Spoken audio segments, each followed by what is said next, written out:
Hello everyone, and welcome back. My name is Miss WonderFawl.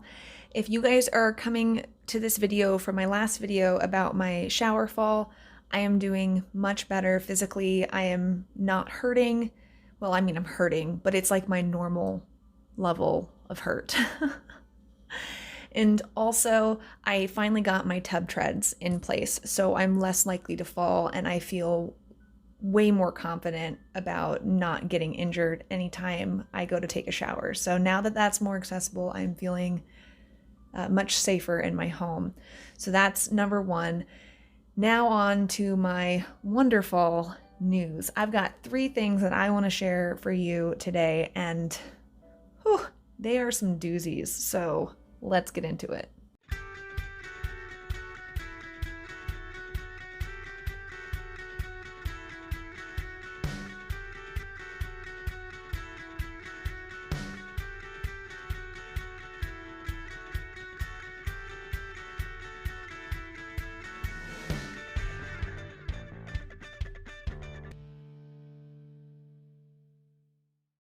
Okay, so the first thing that I want to share with you is that 2 of my EDS friends and myself are starting a podcast called 3 Zebras in a Pod.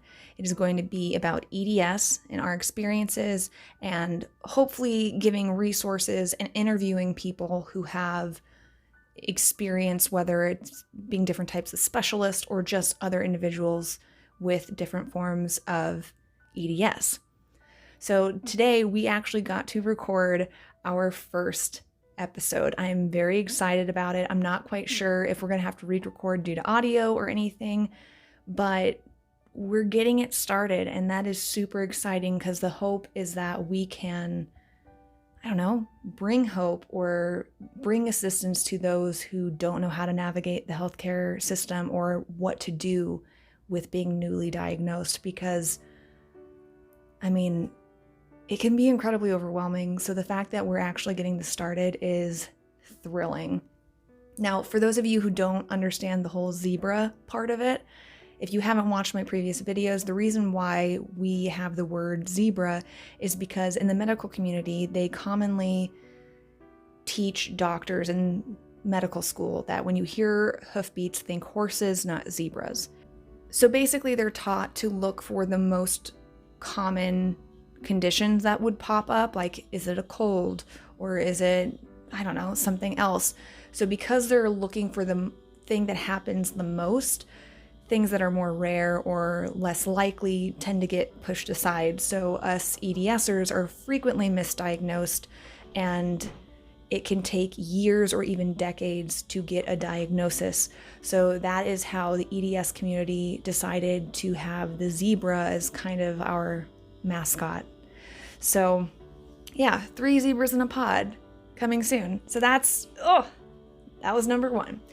Now, number 2, I have decided to attempt a small business.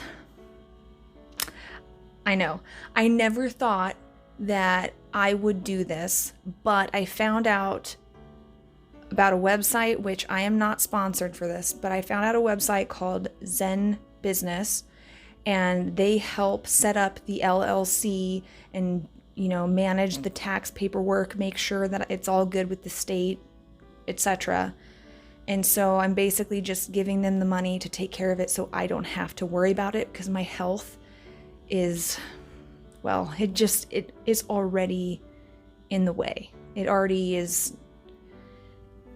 enough to deal with. So as long as they can do the behind the scenes stuff, it'll allow me to focus on what it is that I'm trying to do.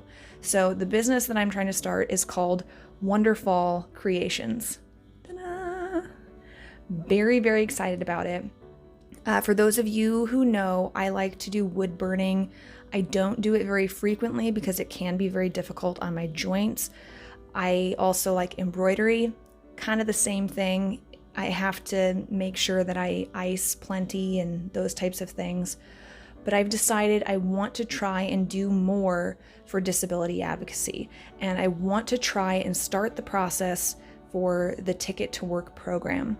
For those of you who are not familiar with what the Ticket to Work program is, it's basically a service available for those who are on Social Security disability income, for them to try to get back into work so they don't lose their disability right away, and to see if what they're doing for work will actually sustain them and if they are capable of, actually working.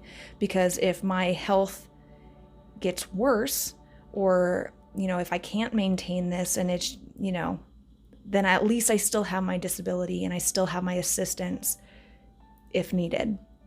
So why not give it a shot? At least that's my thought on it, because shoot, disability doesn't pay very much, and being disabled is incredibly expensive.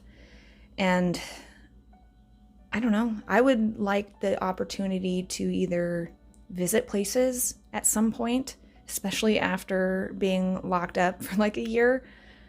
And also, I want to be able to have the opportunity to get an accessible home, or even just get a home.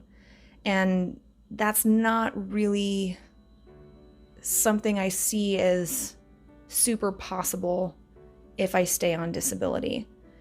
The other thing is, I don't know whether or not if I'm going to start a family. I would like to at some point. And if that's the case, I would like to be able to save up money and not be limited to a small amount of assets so I can get the assistance I need. So this business, I'm hoping to try and attempt to make different types of stickers or posters or disability advocacy related things to bring awareness to some of the conditions that I have, like Ehlers-Danlos syndrome, postural orthostatic tachycardia syndrome, premenstrual dysphoric disorder, mast cell activation syndrome, just chronic illness in general, and things of that nature. So I'm hoping that by doing this, not only will I potentially and eventually make something from it, but I also hope it'll bring a lot of joy to those who have similar experiences. So that was number 2. Number 3 is even bigger than all of that, because let's be real, the business that I'm trying to start, that's not going to be up and running for several months, because the intention is for me to build up product, see if I can even do it, and then once the product is built up, then open it, so that way when I'm having my bad days, I'm not trying to keep up on orders, because I know I'm going to have a lot of bad days. So where was I? Number 3, I finally, after about a year, finished my service dog application.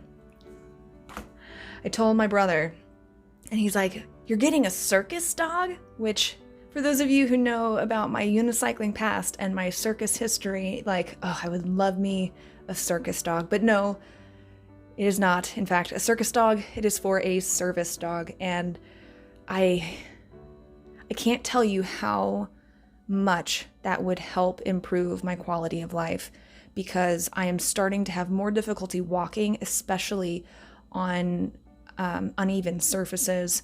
I'm having more and more difficulty standing and just opening doors. And plus, I guess I haven't really talked too much about my PMDD, but the week before my cycle, my hormones go out of whack and I get extreme anxiety, and it can cause intense depression or just a huge sense of overwhelm. And having a service animal, a service dog, to not only help me with balancing, or help me if I'm sitting on the ground, to help me get up off the ground, to help open things, to help alert me if my symptoms are going to get bad, and be there for emotional support on those bad days, I can guess how beneficial it will be. But I guarantee you I am not going to fully be able to understand how much this is going to change my life until the opportunity is actually in my lap. So I will keep you updated on all of those things. I know that's a lot that I'm throwing at you, but man, everyone, I was so excited. I had to just share it all. So yeah, that's what's going on. I've I've made my apartment more accessible. I'm less likely to fall in my shower. So that's not really part of the list, but let's just add it on there. It's a bonus. And then a podcast is getting started. My website, well, not website, my business is getting started. The website's it's going to take me a bit. And then the service dog application is completed. The only thing that I have to do for the service dog application is have a physician, or more than likely my pain specialist, I'm going to have them fill out the second portion, because when I spoke to them about my desire to potentially fill out that application, they got so excited, and she told me that I'm a perfect candidate for this, which made me feel so valid, and it made me feel like, man, I actually would benefit from this. Because for many of us who have chronic illnesses or disabilities, there's always this, am I disabled enough feeling, or, you know, just like a sense of imposter syndrome that comes along with it. And to hear that from a medical provider where they genuinely felt like this would be something that would be perfect for me, makes me feel like I'm going in the right direction. And I'm really excited to share this journey with all of you, because I don't really know what to expect with all of this. I mean, the podcast could fail, the business could fail. I don't think they would deny me a service dog, but even with all of that, I'm just excited that I'm trying. Because if I don't try, how am I going to know what's possible? You know? But that's my news. I just wanted to share it with you. And man, I hope you're doing well. I hope you're staying safe, wearing a mask, getting vaccinated, and as always, having a wonderful day. See you in the next video.